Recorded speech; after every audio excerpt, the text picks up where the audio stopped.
The following is a production of DallasCowboys.com and the Dallas Cowboys Football Club. How about them Cowboys? Yeah! Go Cowboys! This is Cowboys Camping Out. Presented by Solo Stove. And broadcasting live from training camp in Oxnard, California. The Solo Stove is ablaze in bright orange, burnt orange, if you will, as we welcome you in to Dallas Cowboys training camp in Oxnard. This is Camping Out, brought to you by Solo Stove. I know that I've just made all of my co-hosts so happy here next to me, especially this guy. It's Derek Eagleton, Patrik No Walker. That's right, and Ricky Spagnola. Speaking of two wins. Oh, wow. Okay. Right. Continue. Well, and we're quickly going to kick Patrik off the show here to start. But no, gentlemen, thanks for being here. It's a nice, cozy evening. Chris Beam is in the front here, holding it down for us. Thank you so much for spending some of your Sunday night here with us. Fellas, first time that we're on air after the Cowboys preseason opener last night against the Los Angeles Rams, a 31-21 loss in Brian Schottenheimer's debut. We'll start with just overall quick thoughts. Derek, I'll go start with you to start. Yeah, I've done a lot of preseason games in my time, so for me, I look at it, I'm like, it's just a game. You get through it. You try to get as few injuries as possible.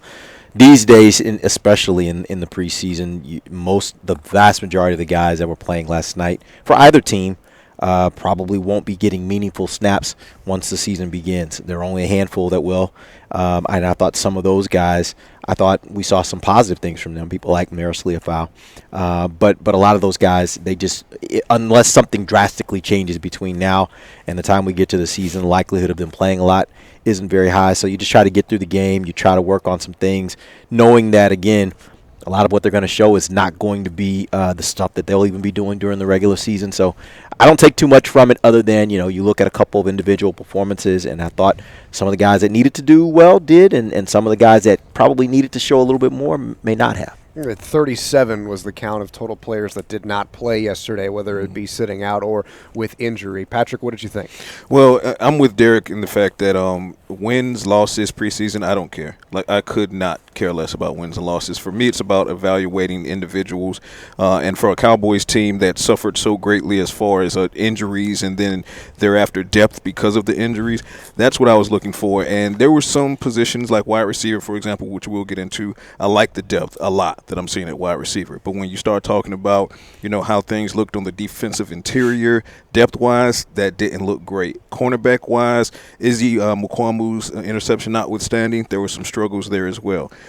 So those positions that we came into camp wondering about, I'm still wondering about going into the second preseason game.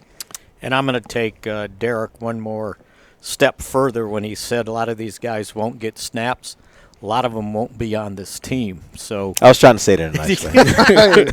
Leave it to me. Thank you. I was going to say it. Saying it very bluntly. That nice goes right out the window. He has no such filter. Yeah, it's like wins, losses, it doesn't matter. You're looking at performances, and even at that, so if some of these guys might have to play, they're not going to play with all the backups. They're going to play with guys that have talent out there, starters, right? So, yeah, it's hard to judge, and I know people get all excited about, they look this, they look that. Well, they're not going to look anything once the season starts. So I think I counted maybe 3 guys that could possibly start played in that game. And Tommy and I were talking about it for our Inside Cowboys training camp tomorrow. I counted 27 guys that didn't play that would be either starters or significant rotate. That's half your roster, right? Yeah. If you get to 53. Literally. So,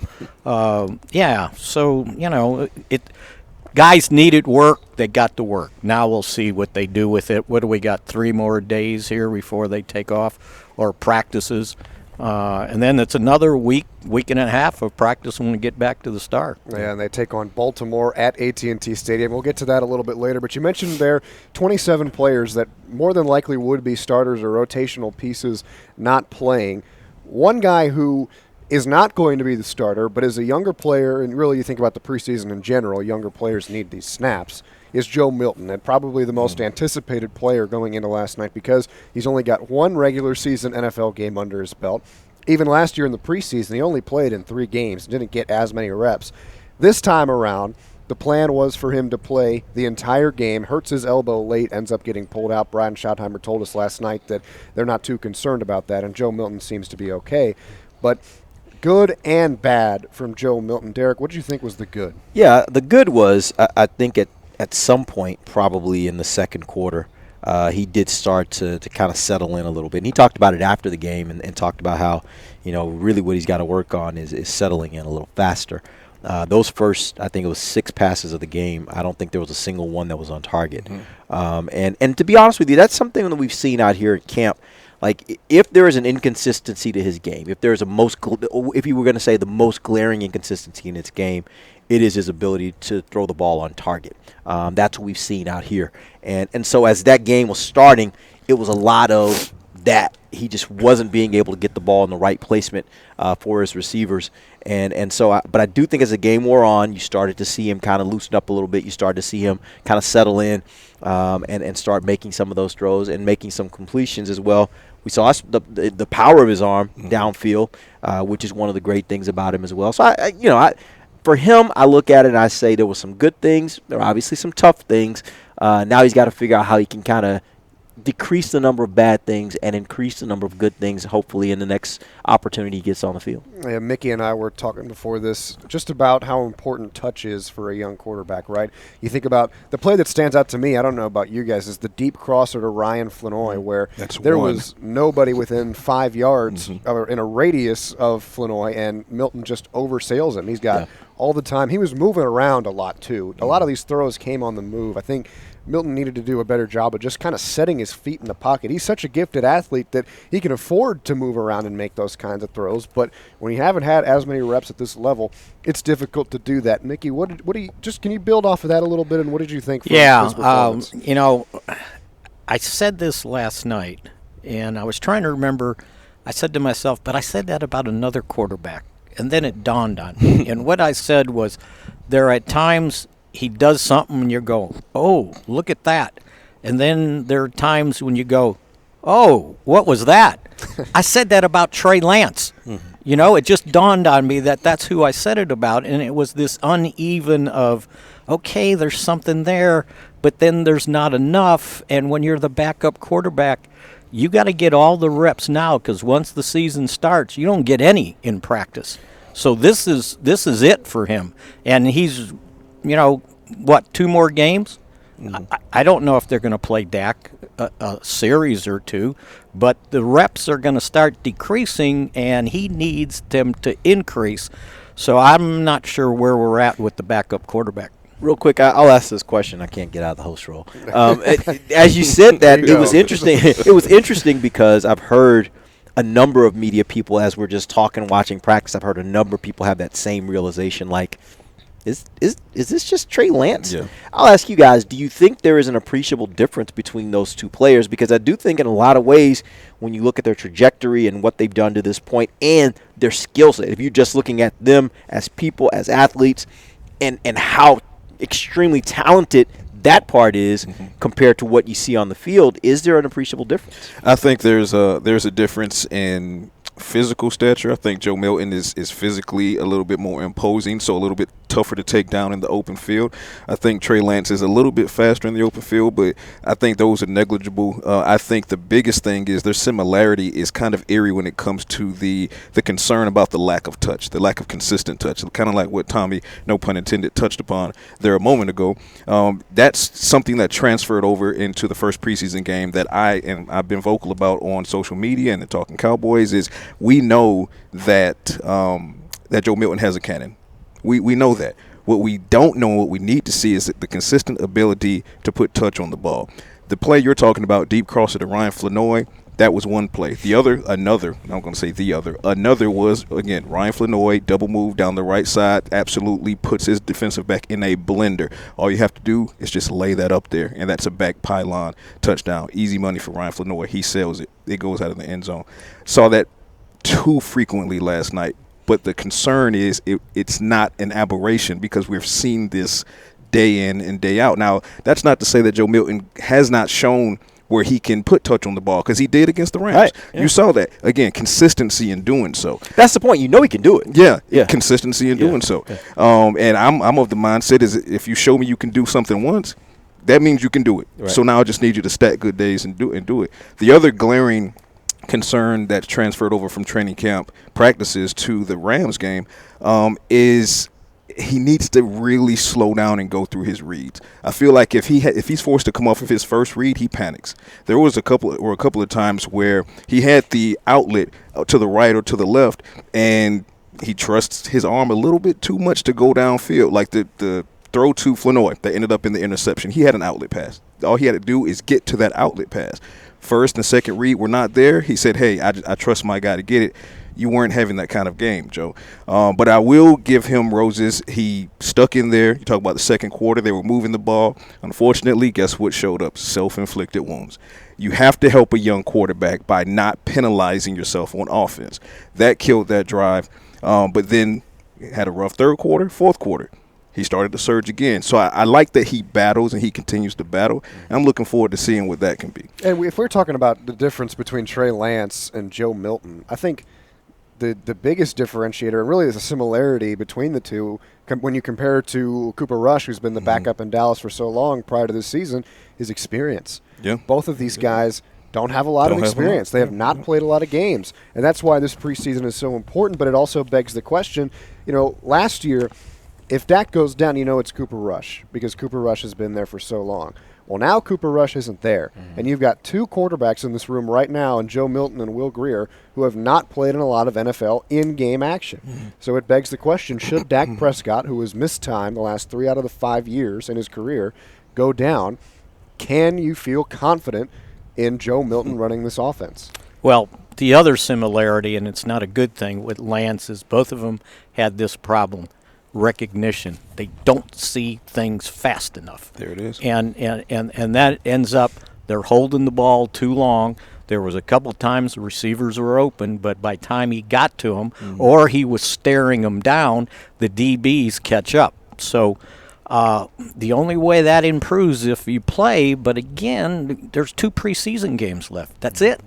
And they got to better have a book here and where these veteran quarterbacks, free agent quarterbacks are. And to that point, this is something that going into this training camp, I know a lot of people immediately put Joe Milton as the front runner and the QB2, and it was an absolute lock. And I fought against that thought process and saying you have to let the process work itself out. You take the game against the Rams, for example. Will Grier comes in because Joe Milton exits with the elbow injury. Will Grier comes in, and with limited reps, he makes a lot of things happen. Now, of course, shouts out to Malik Davis. He also he was a big driver in that. Talk about making things happen. Yeah, exactly. But that's what you have to do as a backup, particularly if you're one. Malik Davis signed off the street for a reunion the day before. Will Grier, the anticipation was he was not going to take a single snap against the Rams. He gets put in late in the fourth quarter because Joe Milton goes out with the elbow issue. Will Grier takes advantage of it. Malik Davis takes advantage of it. That's what you have to do. So to Mickey's point, when it comes to Joe Milton, as a backup quarterback, you really only have 2 more games, and that doesn't mean you have 8 quarters because you don't know now if the Cowboys want to see more of Will Grier in the game. Will Dak Prescott get a series? So your 8 quarters probably now turns to 6. And the clock's ticking. I will also say, though, I think it's a better question. You mentioned you're looking at a book of veteran quarterbacks. I think we look at that. They look at that option after this whole body of work in 3 games is over. Yeah, absolutely. Here's the bottom line. Yeah. Oh no, it's too early. Okay, I just wanted to make sure we put 100%. And you don't, and you want to give him every opportunity. Right. You bring in a guy now, that's it. His snaps are over, and he's the 3rd quarterback, and there's no development going on. I think you got to see it through.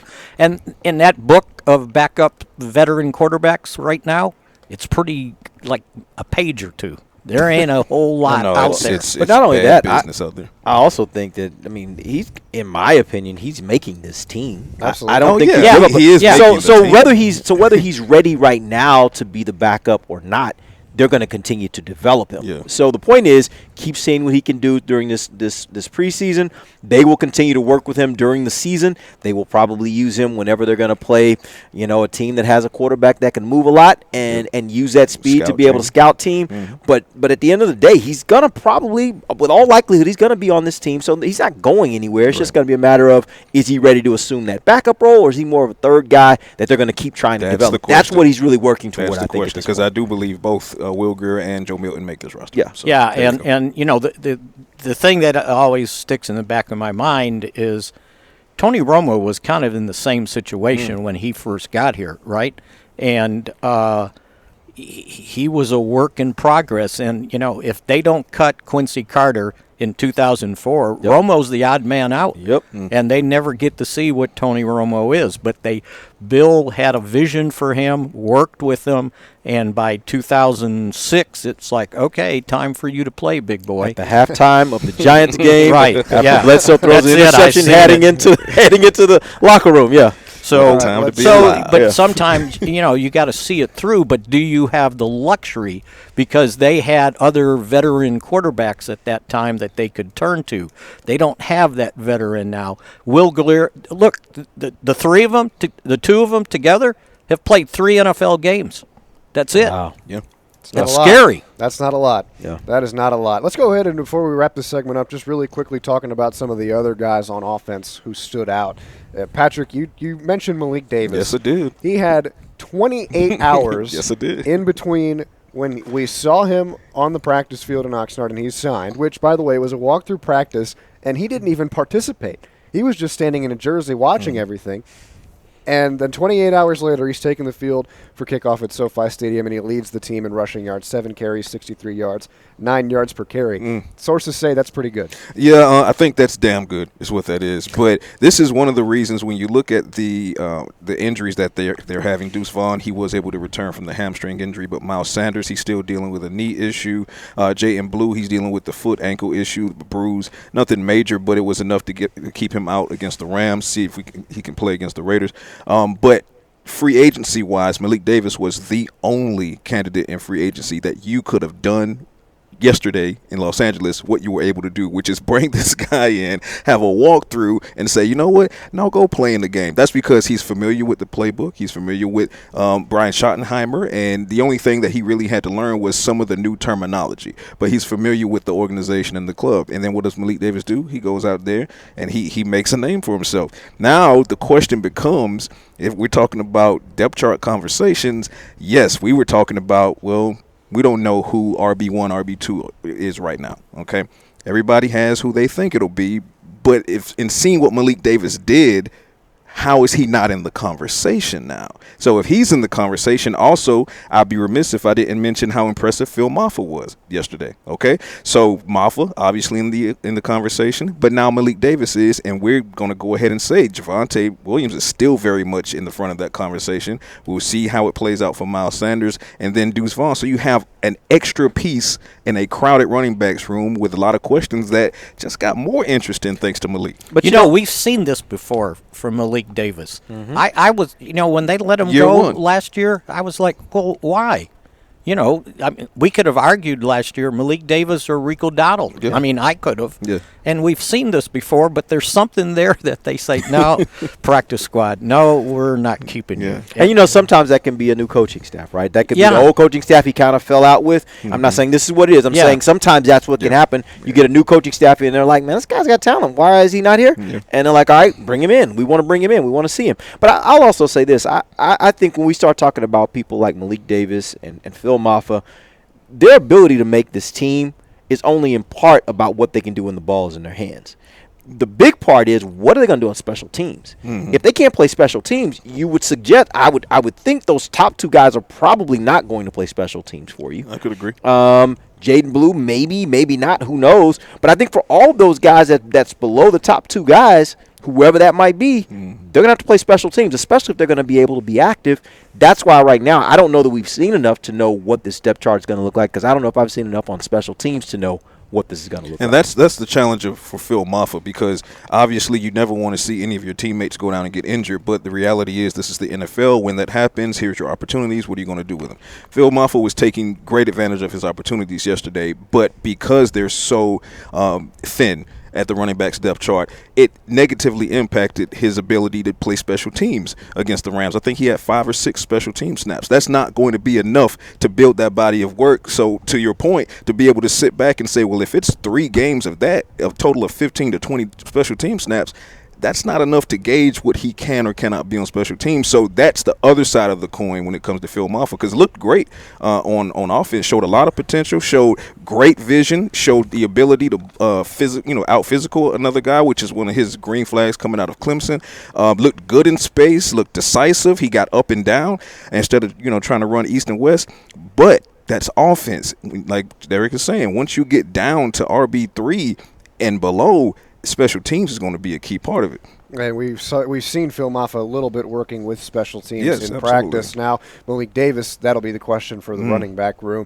Some other standouts, I thought Trayshawn Holden led the team. That was one of my guys to watch. From Oregon. He's looked good out here, too. In practice, too, yeah. And then he transferred it. Yeah, he did. And then Rivaldo Fairweather, the tight end. Yes. If, and down the line now, when you're asked the trivia question of who caught Joe Milton's first touchdown pass for the Cowboys, it was Rivaldo Fairweather. They got a lot of tight ends just kind of packed all in there together. And they didn't have a lot of them playing yesterday. Yeah, Jake Ferguson was out.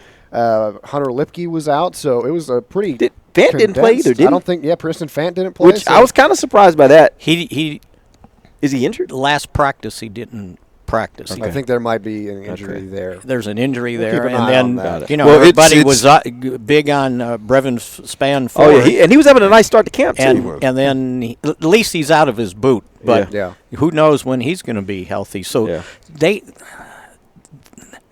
if these guys don't start getting healthy, there's only so many guys that you can say, hey, we're cutting you so we can put these guys on IR, just sit there, and then 24 hours later we're signing you back so we can put this guy on IR return. But how many of those guys, if you let somebody go, you do a deal with Sig, they've done that before. Anger, he's not going anywhere. But now who else can you just say, well, sit there, and some team comes by and goes, well, Claimed. I'm going to give you some money here now, right? Claimed. So yeah, that's going to be the difficult part, especially if you're still sitting there with Diggs, not knowing if he's ready to go. They can't do it with Micah at some point. That'll get done. But there's guys like that, Revel. So you got guys you want to keep, but if they can't help you the first month of the season, you got to kind of put them on IR return, and that's kind of a headache now. To Tommy's point as far as bringing up Holden, and I'm glad you did, because it circles back to my point. We will talk about, and we've had concerns over defensive tackle, cornerback. Man, this wide receiver room is such an embarrassment of riches right now. I mean, when you have a guy like Trayshawn Holden, undrafted free agent out of Oregon, he's reunited with Junior Adams, or I should say he followed Junior Adams, because this is Junior's first year here with the Cowboys. To be able to come into a game with limited reps in the back end of the fourth quarter and just do what he's been doing almost every day out here at camp, which is create a highlight. Ryan Flanoy, year 2, right? I mean, his ability to separate has improved over year 1. His confidence has improved over year 1. His physicality has improved over year 1. I can't stress enough that double move was a thing of beauty. May not have been something that we saw from Ryan Flanoy as a rookie, as he was kind of working through confidence things. So when you look at the top end of that depth chart and then you get to the middle, and in the middle is Kevontae Turpin staring you right in the face because he's absolutely making the team, then the question becomes, well, is it Trayshawn Holden versus Ryan Flanoy versus, can Jalen Cropper make a run? Jalen Brooks, obviously, who also has some NFL games under his belt as well, and impactful reps in those NFL games on short notice when he was thrown into the game as a rookie, in games, plural, as a rookie due to injury. So that wide receiver room, including Trayshawn Holden, is fun to watch. And the fact of the matter is, I honestly, I will be interested to see. Oh, and Jalen Tolbert, of course. Yeah, but I would be interested to see how much does this coaching staff really lean on the competition that they say, because if you look at it, you would assume that Tolbert, you would assume that Mingo I was gonna say are Tom probably Brady, going to make this team. So now you're already 5 deep. Like, for all those other guys you mentioned that have had pretty good camps, doing something in these preseason games, if you're going to go with 6, that means you only got 1 spot. Yep. Or is it a possibility that one of those guys can jump up and maybe take one of those guys that are in the wide receiver 4 and 5 spots and move them down? That's a hard thing to expect, but that's when you start wondering, like, is the competition factor, like, is it real? Is it a real competition, or is it kind of like, I think it's levels. We want to see. Yeah, we want to see how you do, but at the same time, like, we kind of know who our guys are. Yeah. And by the way, part of that is we know we can trust certain guys. They've been in the fire. Tolbert's been in the fire, right? Yep, exactly. So regardless of maybe what you see out here and what you see from other people out here, it does factor in what's the history. And the history says last year he led you in touchdowns. So, you know, you got a spot I probably. think it's levels to it. Trade bait. Because think about the guys you just mentioned. Yeah. You cut them, you're not going to get them on the practice squad, I guarantee you. Like Flournoy, he's not going to make it to the practice squad. Jalen Brooks might not with that make The it. one to thing I will say, practice the one squad. thing I will say about that, Mickey, is I have seen a number of times when we're out here at training camp, and we're at this point in training Right. camp, and we're like, oh my God, there's no way you're gonna get this guy back if you cut him. There's no way you're gonna get this guy. And then the cuts come, and then everybody makes their claims, and then lo and behold, all those guys you were worried about end up coming back. Because other teams have guys have the that same showed up thing, at their right? training camp, and they were Yeah. like, oh, this guy was great. So I really think, especially at the wide receiver position, what I've seen from history is that a lot of times those guys that have great camps, you can get those guys. Irony Irony. to your point being a glaring example of that is Malik Davis in his first year. Yeah. There was so much of the fandom that were like, oh, no, the Cowboys, absolutely, you cannot cut Malik Davis. He will not clear waivers. And they waived him. He cleared waivers. And I literally watched social media all say the same thing at nearly the same time. Wow, didn't expect that. Yeah.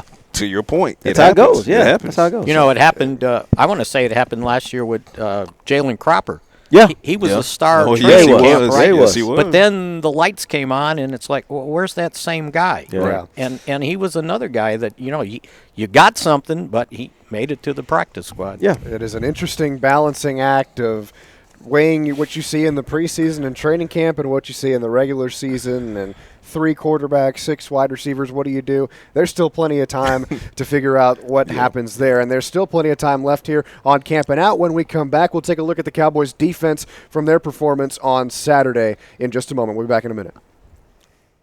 AT&T has a new guarantee because most things in life are not guaranteed, like getting through self-checkout by yourself. Warning, each item must be placed in the bagging area. Not guaranteed. Place item in the bagging area. Place item in the bagging area. You know what AT&T guarantees? Connectivity you depend on, deals you want, and service you deserve. Or we make it right. Terms and conditions apply. Visit att.com/guarantee for details. AT&T. Connecting changes everything. If you're looking for fresh American roasted coffee that gives back, you need to head to your local grocery store and pick up a bag of Black Rifle coffee. That's right, America's coffee is now available in the coffee aisle of a grocery store near you. Black Rifle Coffee Company is veteran-founded with a mission to give back to those brave men and women who have served our nation. Every bag, box, or can you purchase helps support that mission. Head to your local grocery store and roast yourself some Black Rifle coffee today. If you shout, "How about them Cowboys?"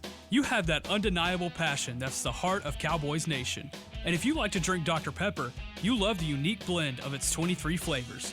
Together, your one-of-a-kind fandom paired with the one-of-a-kind taste of a delicious ice-cold Dr. Pepper is the game day lineup that can't be beat.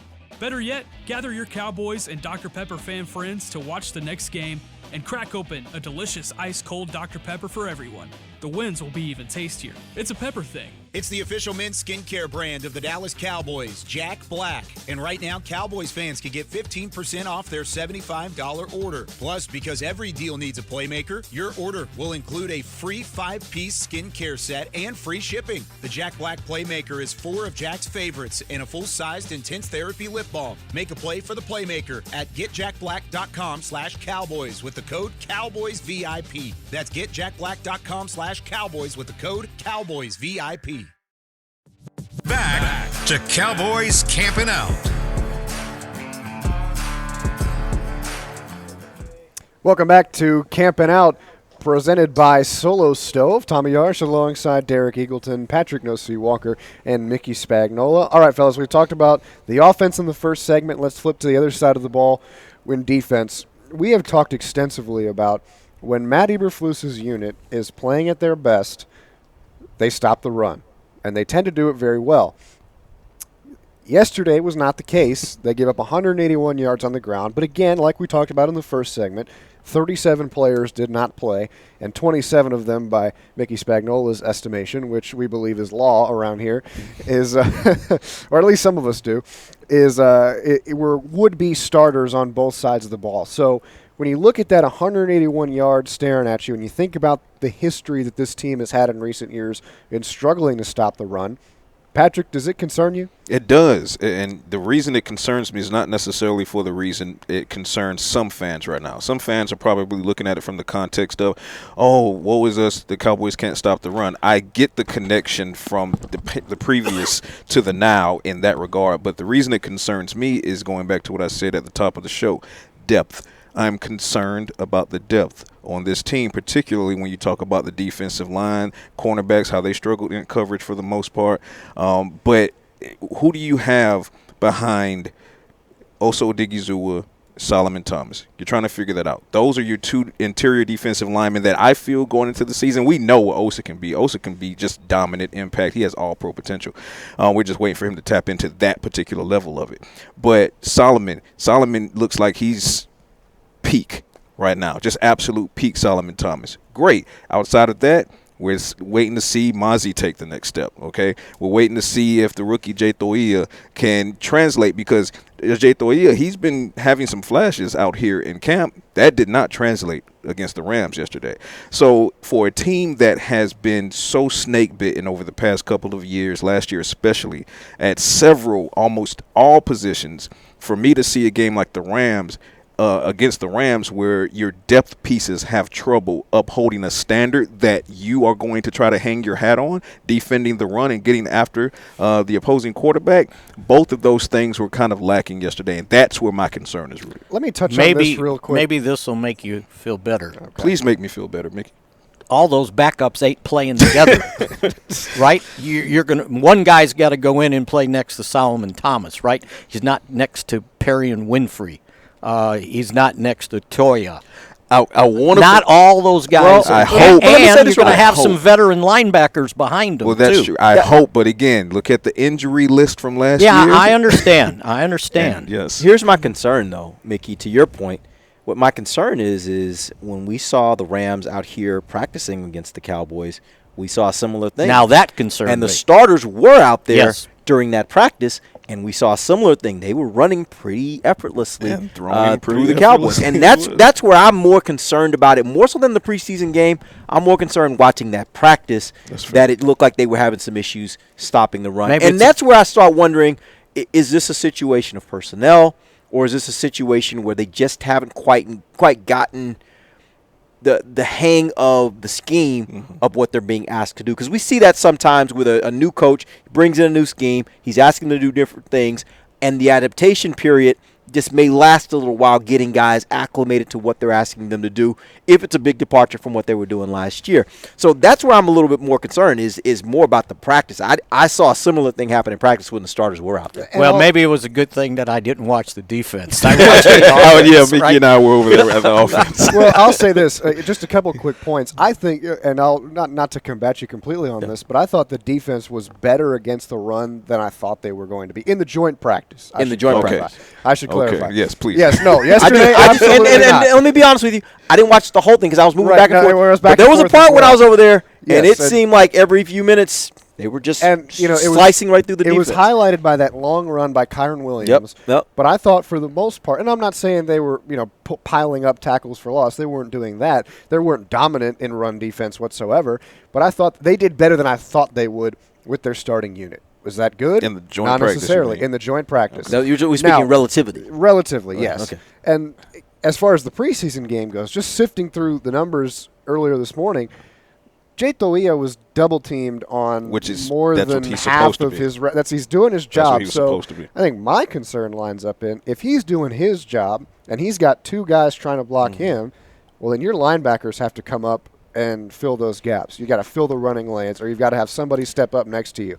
I don't think that was happening. I'm not saying that we have played a perfect game, but if he's doing his part, your front seven has to do the rest around him. I did find myself saying a couple times, and again, I haven't watched the film, so that's why I'm a little bit like, hesitant. You want to watch the film to be able to really see if what you thought you saw was accurate, but there were a number of times in that game I was like, where are the linebackers? Yeah, like, it just seemed like there wasn't a fill. It seemed like there was a hole that had been created, but a linebacker should have been filling that gap, and it didn't seem like there was 19 missed tackles yesterday, by the way, Patrick. You know what the bottom line was, right? What's that? Cody Schrader was ripping them. Leading rusher in the SEC. Says the Missouri graduate here at the end. That's what it was. I didn't even know who you were talking about. I was like, who is that? It was. He was the guy that was ripping them in the fourth quarter. And he here we go. Yeah, okay. This is an SEC show, I guess. We got our burn No, because I'll give credit because the Michigan guy was ripping them in the first quarter. Yeah, right. And that's coming from a Bulldog. So, but Fair. I will say, as far as giving roses, because we're rightfully talking about the things that need to be critiqued coming out of that preseason game. You mentioned both of you guys mentioned linebackers, and I'm glad you did. Maris Leofau. Yeah. Lone bright spot in the linebacker room. My God. Yesterday. Everything that we're seeing from him in training camp, which is the potential to be an elite linebacker in this game, got turned up a notch in that preseason matchup. I mean, he was the bright spot. He was filling those lanes, his read, his reaction time, quickness, speed, physicality, demeanor, leadership, and helping to organize guys pre-snap. He was in the backfield. He was helping stop things at the line of scrimmage. He was out on the flats covering guys coming out as receivers out of the backfield. Maris Leofau can be special, and I do mean special, and I have to say that because again we're pointing out the things that need to be improved upon, rightfully so, and we've talked about guys like Trayshawn Holt and Malik Davis, guys who play well, Israel Mukwamu, but man, Maris Leofau, he stole the show, and I'm really looking forward to what a combo pack of him and DeMarvion Overshown. I know. Go ahead and throw your hooks up. No, I'm just saying, honestly, that's what I'm waiting to see, because I love what the Cowboys did this year when they went out and got Sanborn and went out and got Murray. I think those two guys will be very solid for them this year. But I'm excited about what the future will look like once they can get Overshown back and then get Maris out there more. I am really, really excited about what this linebacker. They may be in a situation where they will have the two linebackers that you see from defenses like San Francisco had the last several years when they had Greenlaw there, like with Warner. Like that was. I didn't want to say the name, but I'm just saying when you got two, but I don't disagree. And they run and they run and they get to the ball and they thump you when they get there. Yep. Like that's what the Cowboys may have if they can get Overshown healthy and get those two guys out there together. Absolutely. If I remember about Leofau, he had 3 tackles. I think he only played 10 snaps. Yeah, here's the thing. So do the math. Right. Maris Leofau They were impact tackles. He was the best defensive player the Cowboys put out on the field yesterday. But I almost expected it to be like all right, we'll see a couple drives of you, take your pads off, you're good. And he was that. He's probably on a different level than the other team's players that were out there at that point, too. Let's also be clear. And I'm not trying to take away from him at all. Yeah, it was a great performance. He's more of a starter-type player. He's more of that kind of player. Yeah. So, you kind of – maybe that's a lofty expectation, but I figured, okay, if he's going to play in this game, you're probably going to see him flash more often than not. And he did. Nonetheless, it's always a good sign. Yeah. But again, he was also one of the better players the Cowboys put out there yesterday. But if they put 3 if they go 3 linebackers, he's one of the 3. Should be. Absolutely. Yeah, so he's a starter. Yeah, he is. Absolutely. And to tie it all together, you make an excellent point, Tommy. Of course, the expectation is that someone of Leofau's caliber is going to flash and shine against, second-string guys, second-team guys. But we also know that he shined against starters as a rookie. Yeah. So all of that goes to say this year 2 jump for Leofau looks very real. And I just love his humility. Oh, my God. I mean, everything about this dude, I just really, really think he's a really good person and a really, really good football player. All smiles off the field. So you have to just root for him. All you got to smiles off the field and just a psycho on the field. Yeah. Like, it's just a perfect combination. Add that to the fact that his good hair, too, by the way. Great hair. Yeah. Add that to the fact that his girlfriend, Sonia Citron, is hooping right now for the Washington Mystics in the WNBA. I saw her rocking the 35, too. She had the 35 on today. She is hooping, so that's always good to see, too. All right, let's drop it back a level back to the secondary. all but one play yesterday. Did you chuckle? No, I'm sorry. Did that come out? Caught that. I'm sorry. The mic caught it. Hey, The mic caught it. But I think it's somewhat fair because you look at yesterday, all but one play the Cowboys were in nickel. One time they weren't in nickel. And what's their biggest question mark?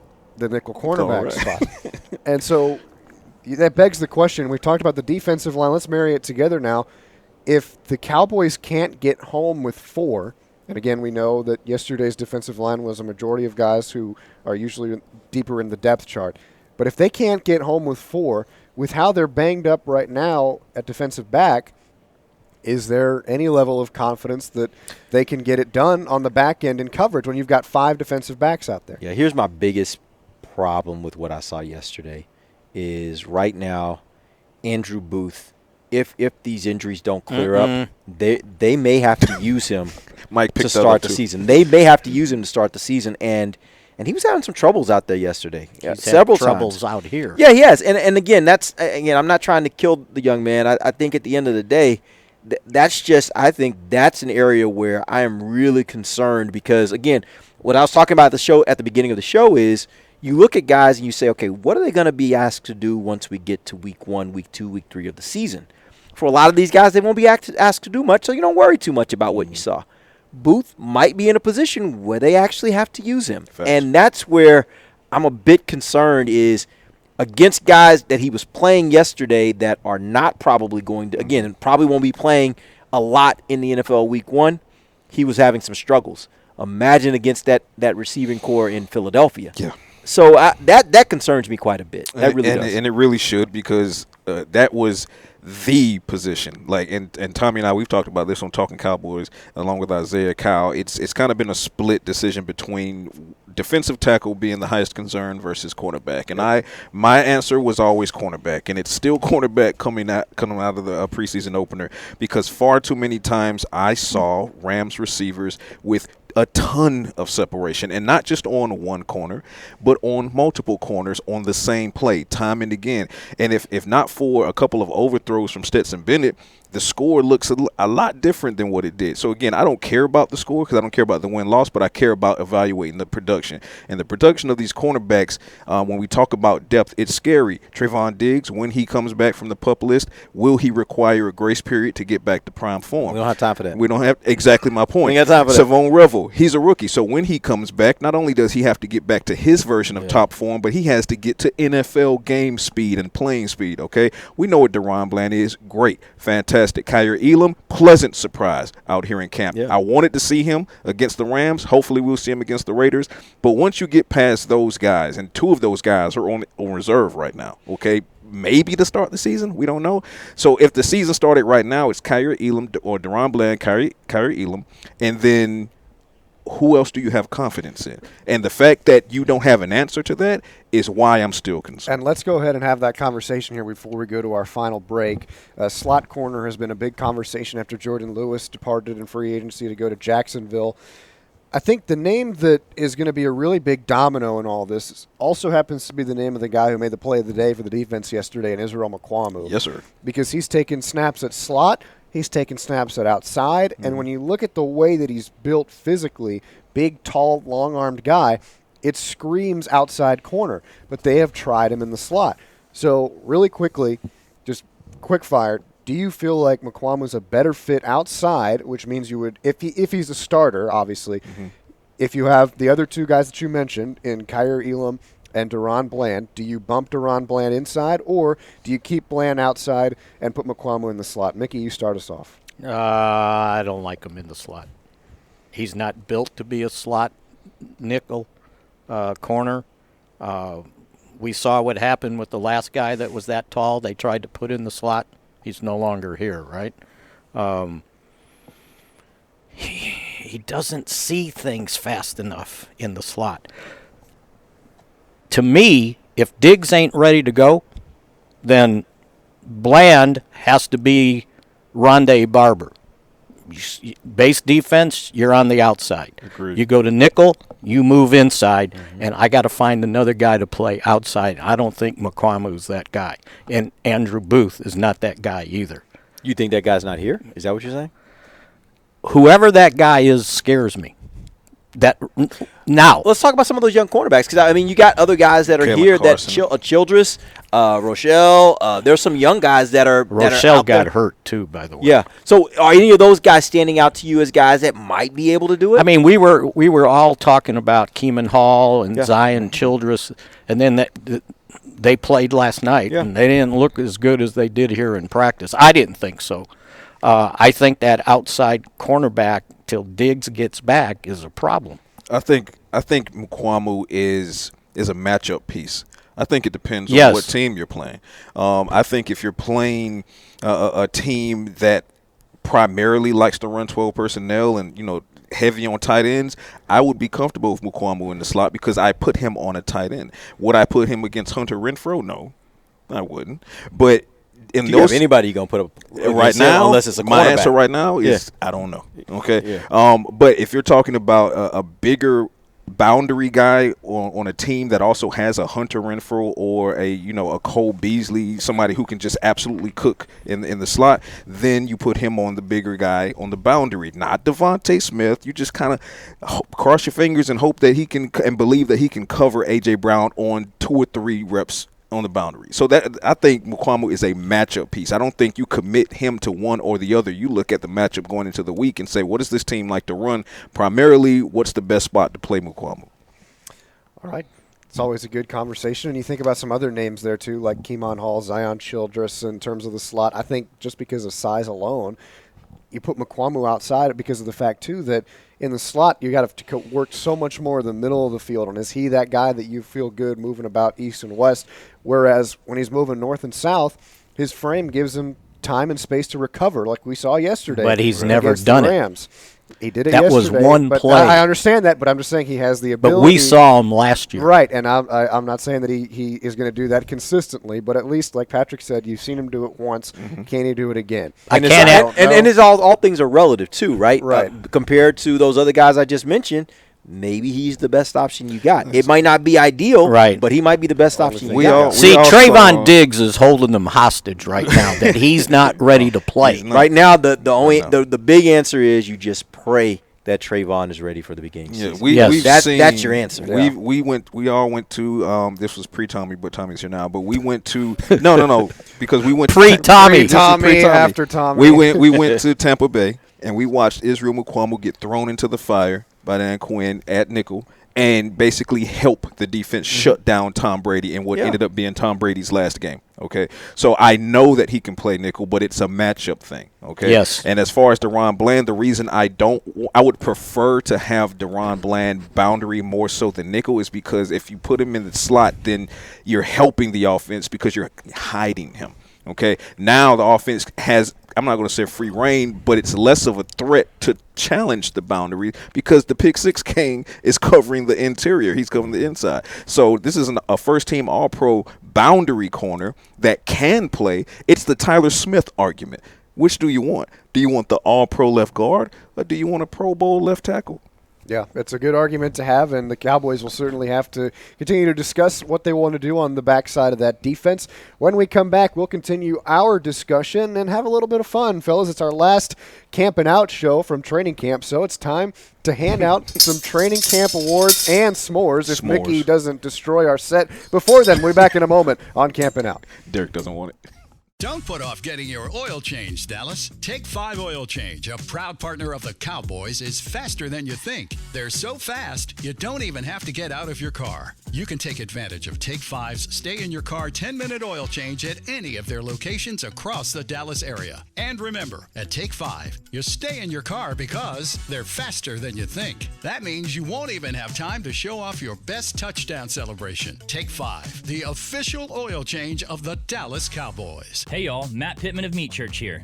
As the official pitmaster of the Dallas Cowboys, I'm on the road a lot during the season. The one bag I rely on to be my daily driver, the Easy Access Yeti Ranchero backpack. I use it to carry my knives, water bottle, and of course, my Meat Church seasonings.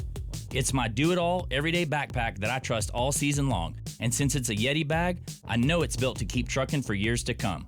Check out Yeti's full line of tough-as-nails backpacks at yeti.com or a Yeti store near you. As America's leading business lender, Bank of America is on your corner and in your corner. With over $9 billion in business loans and more than 140 business specialists right here in North Texas, we help businesses thrive so communities prosper. What would you like the power to do? Learn more at bankofamerica.com/local business. Bank of America, official bank of FIFA Club World Cup 2025. Copyright 2025 Bank of America Corporation, all rights reserved.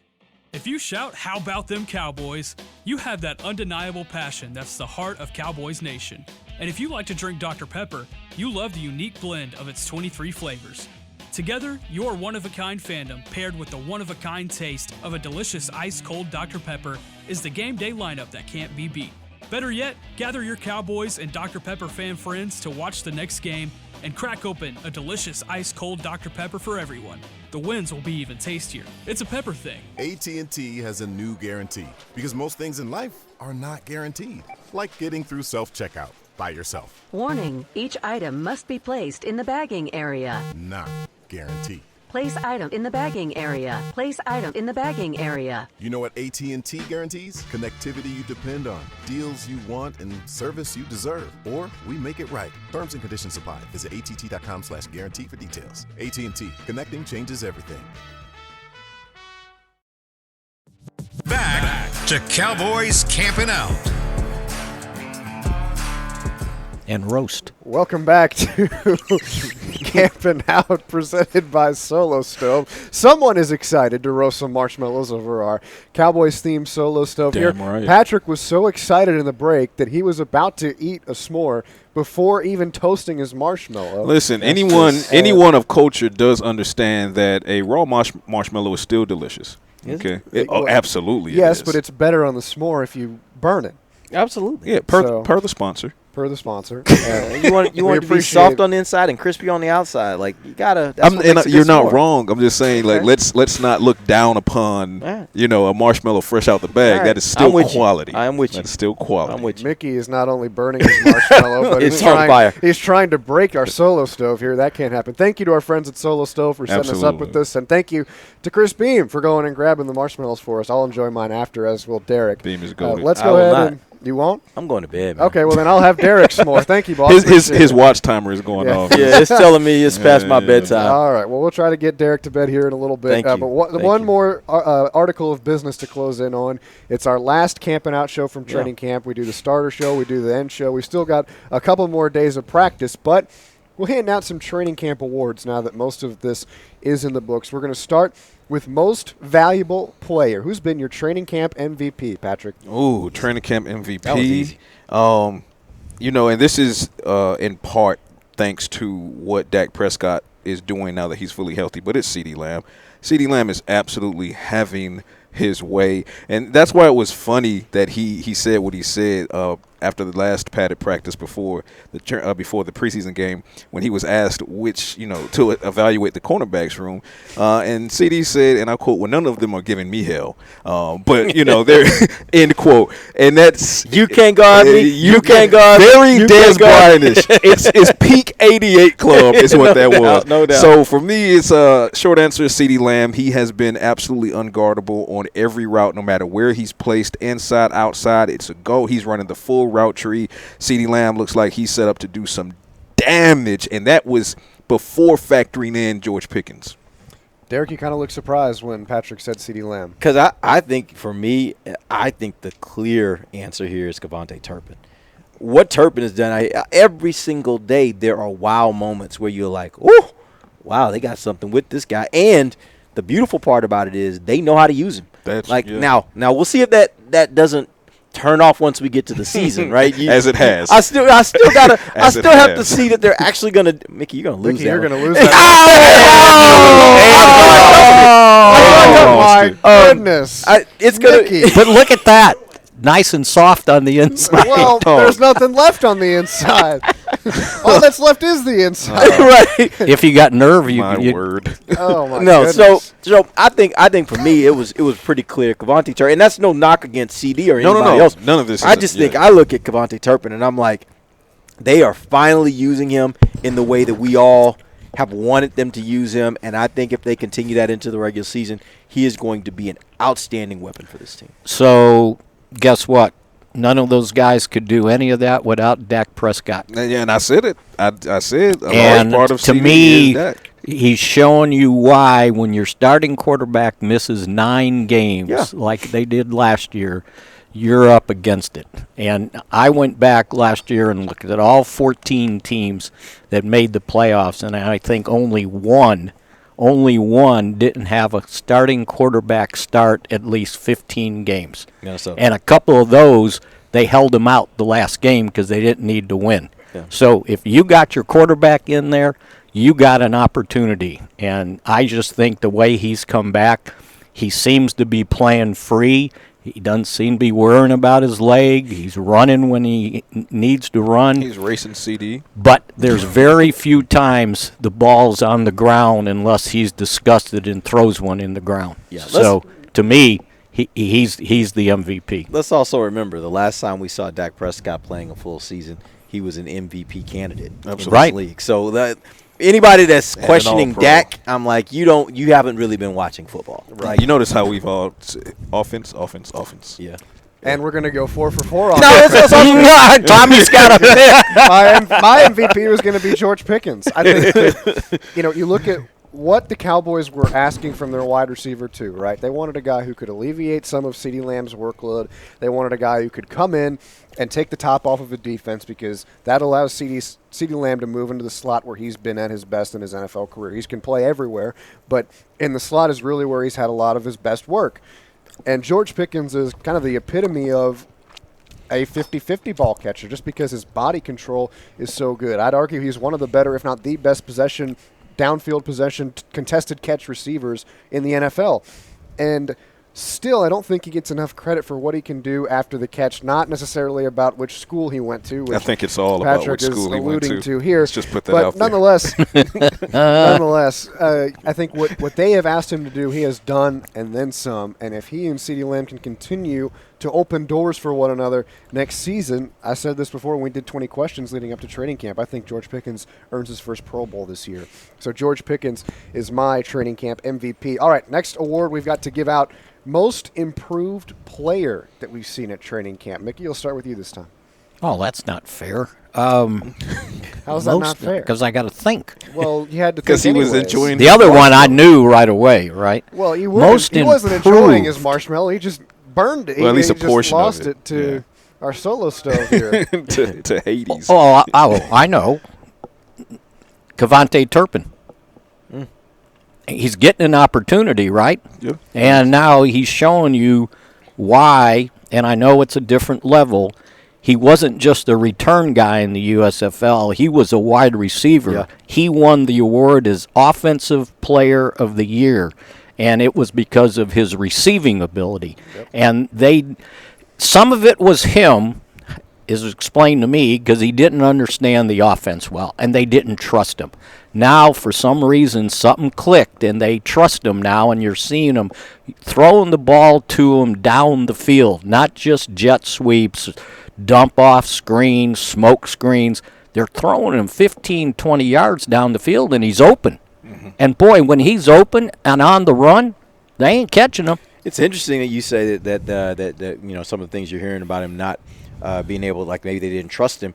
The crazy part is that now they're asking not just to be a receiver, not just to be a return guy. They're lining him up in the backfield. Yep. They're giving him handoffs. They're giving him pitches. They're giving him sweeps. They're giving him all kinds of stuff. He's playing all over the place right now. So they're not only trusting him, they're trusting him with probably as much, if not more, responsibilities as maybe anybody else on the offense outside the quarterback. I mean, what was it, 3 years ago, the practice at San Diego? It was here it was the Chargers. Yeah. Wherever Costa Mesa. Yeah. And he had those returns in the practice, right? Yeah. Mm-hmm. And I remember, I'll never forget this, talking to him afterwards, and I looked at him and I said, "What makes you think I'm looking eye to eye to you that you can make it in the NFL at your size? You're no bigger than me."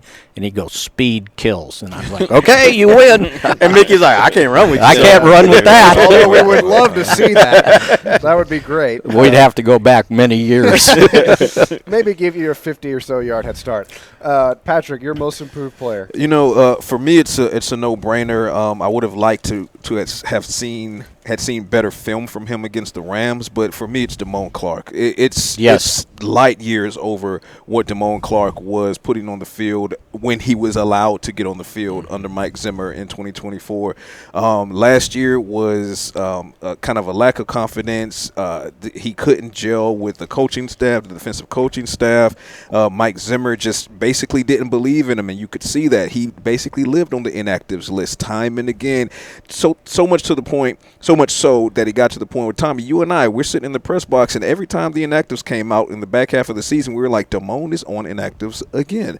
Now, fast forward to this training camp, and again, yesterday's film wasn't great, so hopefully I'll see better from him against the Rams and then in the final preseason game, but he is such a standout in this training camp out here in Oxnard. I talked to him outside of practice, and he has like this glow, and he said he feels refreshed, and he loves the fact that Eberflus also is a dedicated linebackers coach, but a young-minded dedicated linebackers coach. He's completely bought into Eberflus' system and the belief that the coaching staff has in him that's coming in, and he's flying around. He's reading better. He's reacting better. His physicality was never in question, okay, but those things he needed to improve, I'm seeing them improve in spades. Now the only thing I need from Damone Clark is to do it under the bright lights. Yeah, I would have said Damone Clark, but just to be different, I'll throw out Maris Leofau. Not that Maris Leofau wasn't good last year during camp, but you could see last year he was trying to figure a lot of things out. He was thinking a lot.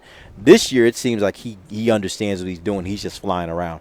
There isn't a lot of having to second-guess himself. He really is just playing by instinct, and his instincts are fast. So I think from just a year-over-year comparison, I think he is light years ahead of where he was this time last year. Yeah, and real quick on Damone, he's shown us flashes under the bright lights, and not just the fact that he was an All-American at LSU, but his rookie season when he came back much sooner than many thought from that spinal fusion surgery in October. He made his debut, immediately was an impact guy for Dan Quinn, made another impact or more impact for Dan Quinn in year 2, but year 3 under Mike Zimmer, it just fell off the rails, but he looks like he's very much back on the rails. We forget. In 2023, he was the team's leading tackler. Yes, yeah, that's what I mean. 120-some tackles. That's what I'm saying. Yep. And he just got lost in the shuffle somewhere last year. It didn't make sense. He and Zimmer it just didn't work. Sometimes, sometimes he just didn't have a vision for him. Maybe exactly. I don't know. So, but especially with Hendricks in the building. He is balling out. Yeah. And I'll close this out with a guy who we didn't see here at training camp last year, but I think was in need of a confidence boost, and that's Kyrie Elam. Even going back to OTAs, it feels like this is a guy who came in from Buffalo after the Cowboys acquired him via trade, and he said, all right, let's see if it works. And boy, has it up to this point. I mean, he's been one of their better, if not their best corner that has played on the field aside from Deron Bland. So if that continues, it's going to be a welcome sign at the start of the year, especially if Trayvon Diggs can't go. Would you have bet that in the first preseason game they would sit him? Not really. Not at all, right? actually. We don't want him playing. We can't get him hurt. Yeah, that tells you something. All right, we'll go rapid fire here with this one. We're running out of some time. So, rookie of the camp. Can't do rookie of the year because there has been no year yet, but rookie of the camp, Derek. Donovan Ezraku. Shout out to the Qs. You're not biased at all. Tough to beat that. All right, Patrik. You're not biased at all. Oh, good grief. It's Ezraku. Yeah, it's Ezraku. I could explain why, but it's Ezraku. He's doing some major things. And even in the game, granted, he didn't get – I know some people wanted to see, 2, 3 sacks, et cetera, but he was eating up double teams and freeing up other guys. He's already being schemed for in a preseason debut. Can I give y'all a hot take? Go for it. He's going to be second on this team in sacks this season. You know what? You know what I like about what you just said? It's going to piss off Sam Williams. Sam, you heard that? Sam, Dante, you heard that? But I'm telling you, Ezraku. Positive motivation. Ezraku's got something. He's got a lot of something. They should have counted pressures. He's got a lot of and I think a lot of the things too, like if they use him in a way to where he's just the guy they bring in to kind of put pressure on the quarterback, where they might be relying on those other guys maybe to do a little more, right? Yeah. They may be relying on them on rundowns and stuff like that. But I think Ezraku is primed to be a guy that's just going to rack up sacks. Maybe the most pro-ready edge rusher from this past year's draft class. Mickey? Yeah, I'm not going to argue with that. I might have if he hadn't gotten hurt. I liked what Jaden Blue was doing in these practices. And there was a practice more than a week ago where he got sideswiped and it looked like he got dinged, right? And he laid there for a while. He went off. They checked him. And I'm going, okay, rookie, what you got? And it wasn't 10 minutes later. He was back on the field carrying the ball. And that speed, you can time him in the 40. That's fine. But his takeoff, he gets going so fast, so quick. He was going to be my guy. Now, hopefully, it's a foot, ankle, well, he's out of his leg. Boot now. He's out of his boot. Yeah. So. Well, that's good. So anyway, keep an eye on him, but I would go with Ezeraku. All right, so 3 Ezerakus and an honorable mention, it seemed like, there for Jaden Blue. Patrik, you mentioned biased. I will be fully biased. Say it with me, Derek. Hook 'em horns. Give me a Jaden Blue. Yeah, well, here's the thing, too, is, yes, Ezeraku's been good. I think it's been interesting to watch the last couple of practices, the joint practice and the preseason game. It seems like all they're having him do is bull rush. I don't know if that's just the Brian Schottenheimer using the 7-iron there. Well, we know he has other moves. That's the reason why I'm saying I think it's more than just he's not doing. Like, I think there's something more there. Right, and that's the point I was trying to make is, if you look at the preseason game and say, I don't think I saw him as much as I wanted to. Yeah. Well, he wasn't really using his hands a whole lot on these pass rushes, and he only had like 10 snaps. Yeah. So, I agree with Derek. This guy's going to be a really good player. But, man, Jaden Blue, there is a difference between 40 speed and football speed. Yes, there is. And I think Jaden Blue has game-changing football speed. And what's impressed me the most about him this camp, and he was really proud of it when I talked to him the other day, he hasn't fumbled yet. He has not fumbled. And ball security was the biggest issue with him coming out of Texas. So if that can continue, he gets that fixed, if that can continue, you've got a really good player on your hands and a guy who can make a lot of plays on this offense. Shouts out to Derek Foster when you talk about the fact that Jaden Blue hasn't put one on the ground yet. And I talked to Derek. I was going to say maybe it was the Texas coaching staff. No, shouts out to Derek it Foster. wasn't, because we're in back-to-back college football playoffs. I'm not going to throw that at my boy Tashard. I'm going to give my boy Tashard a choice. There is some love for what he did with that running back crew. There are not many better in the game than Tashard Choice were at Texas. You think about the 5 running backs that he sent to the NFL while he was there, so I'll say that. That picture speaks for itself, by the way. That's going to do it for us here on Camping Out. What an amazing time we had. Can we do this back at the Star? Derek's going to sleep. He wanted to keep him on as long as we do it in the afternoon. I don't know if we even need the fire with how hot it is, but with Solo Stove, we always want it out here. We don't need it in Texas. We'll just put them on the sidewalk like eggs, right? Right. Thank you to our friends at Solo Stove for the great Solo Stove here that's with us. We're going to keep this fire going and light some s'mores after this. For the rest of the crew, Mickey Spagnola, Patrik Nosey-Walker, Derek Eagleton, Chris Beam in the front. I'm Tommy Yarrish. Thanks for hanging out with us on Camping Out. We'll see you tomorrow with some more content here from training camp in Oxnard. This has been a production of DallasCowboys.com and the Dallas Cowboys Football Club. How about this, Cowboys? Yeah!